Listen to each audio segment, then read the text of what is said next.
Je suis maintenant en compagnie de Émilie Vanet de l'association Libraire. Bonjour Émilie Vanet. Bonjour, Alors vous êtes responsable de la librairie Les Lisières à Roubaix et c'est donc ça. présidente de l'association Libraire, donc LIBR apostrophe AIRE, association qui co-organise la manifestation littéraire La Voix des Indés. Tout à fait, c'est ça. Alors, on va dire un mot de l'association Libraire pour commencer. C'est une association qui défend la librairie indépendante dans la région Nord-Pas-de-Calais.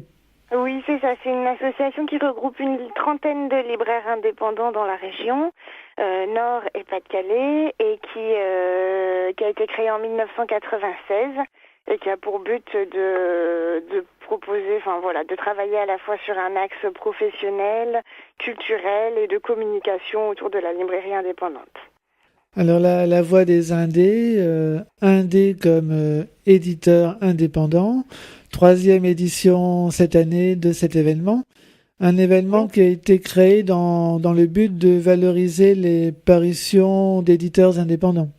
C'est ça. Alors en fait, donc la troisième édition, c'est un partenariat entre le réseau social du livre Lipfly, l'association libraire, mais aussi Mediapart, les librairies initiales et les personnes qui organisent les soirées de la petite édition en région parisienne. Et en fait, le principe, c'est d'organiser une espèce de rentrée littéraire hors piste. En fait, ça venait d'un constat, c'est que au moment de la rentrée littéraire, donc fin août, début septembre, c'est un moment où il y a énormément de parutions et ça passe un peu sous silence des titres et des petites maisons d'édition qui n'ont pas toujours les moyens de faire valoir leur qualité de production par les médias. Donc en fait, l'idée, c'était un peu de donner une place par le biais à la fois de chroniques qui sont réalisées par les blogueurs de Lipfly, mais aussi de tables, de vitrines, de rencontres en librairie, aussi également en bibliothèque, à ces petites maisons, enfin ces maisons Hmm. d'édition indépendantes qui sont un peu moins médiatisées. Voilà, il y a une complémentarité entre le physique et le virtuel. Voilà, c'est ça. Il y a, En fait, il y a des rencontres les... en librairie, en bibliothèque, et puis Alors, il y a, pour ce qui est des libraires, 14 librairies qui participent cette année, avec 17 rencontres et aussi des mises en avant, du coup, dans les magasins, dans les vitrines. Mais il y a aussi des bibliothèques qui participent, tous les lecteurs, enfin, beaucoup de blogueurs, de lecteurs de Lipfly qui écrivent des chroniques. Alors, parfois, ça se cumule, donc il y a aussi des bibliothécaires qui sont blogueurs et des libraires qui sont bibliothécaires. Et voilà, tout ce travail ayant pour but de mettre en avant l'édition indépendante francophone. et il y a un site dédié, c'est www.lavoidesindés.fr. C'est ça. Donc sans accent, donc ça fait la voix des Indes, hein, mais bon, c'est voilà. Mais donc la voix des Indés, donc sans accent.fr. Que peut-on trouver sur le site dédié?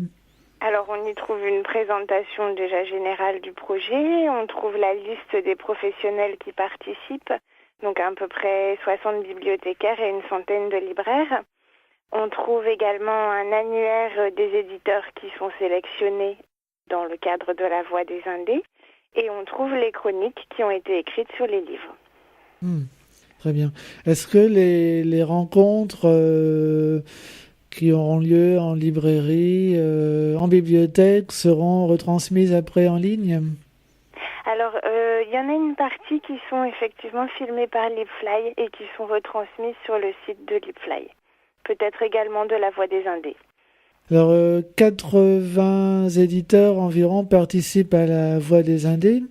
Comment, ont-ils été retenus, pardon? Comment s'est fait le choix des éditeurs, des titres?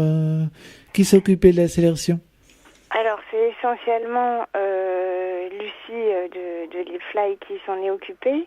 Le principe est que, donc, du coup, première condition, c'est qu'il faut que ce soit un éditeur indépendant.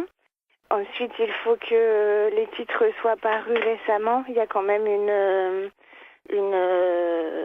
chronologie Enfin voilà, je pense que c'était à partir d'avril qu'il fallait que le titre soit paru. Et Ouais, ensuite, ce sont les éditeurs qui proposent les titres qu'ils aimeraient mettre en avant. d'accord. Quelle bibliothèque et librairie du Nord-Pas-de-Calais participe à la Voix des Indés, s'il n'y en a pas pour trop? les bibliothèques, on a 3 réseaux de bibliothèques. Le réseau des bibliothèques de Lille, celui de Tourcoing et celui de Maubeuge. Et pour les librairies, eh bien, comme je vous disais, il y en a 14 qui participent.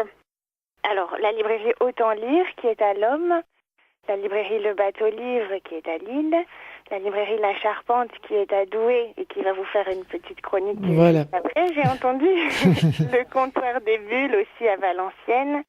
Vous avez aussi Dialogue Théâtre à Lille, l'Espace du Dedans à Lille, les Lisières à Roubaix, le Monde d'Uranie à Lille, les Quatre Chemins à Lille, la librairie Meurat à Lille, la librairie Mots et Merveilles à Saint-Omer, la librairie Tirlois à Lille, la librairie Vauban à Maubeuge et pour finir la librairie VO à Lille.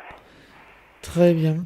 Donc tout ça, toutes les rencontres sont annoncées sur le site lavoidesindés.fr. Oui, et également sur le site de l'association Libraire.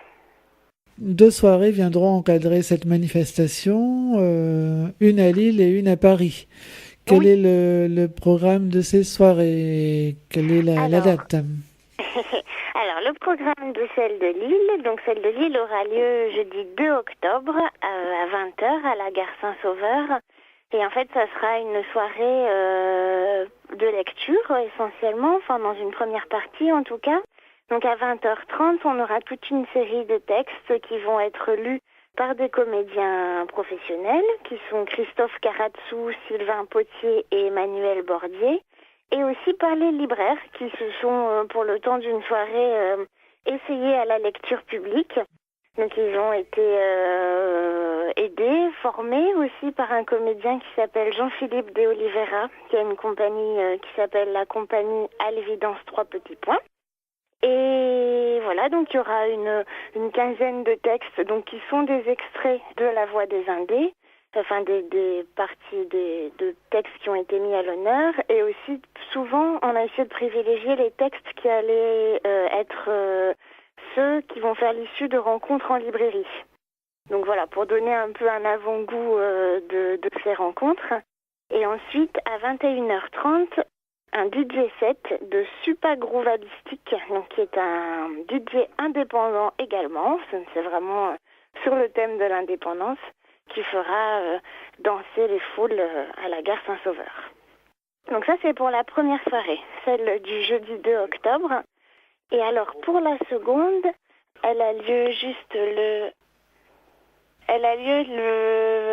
c'est la soirée de clôture, donc c'est... Oui, la soirée de clôture a lieu pour le coup à Paris, avec une lecture de DJ Denis Lavant, et ensuite un spectacle de Thomas Suel qui s'appelle Nu, et ce sera le 15 décembre.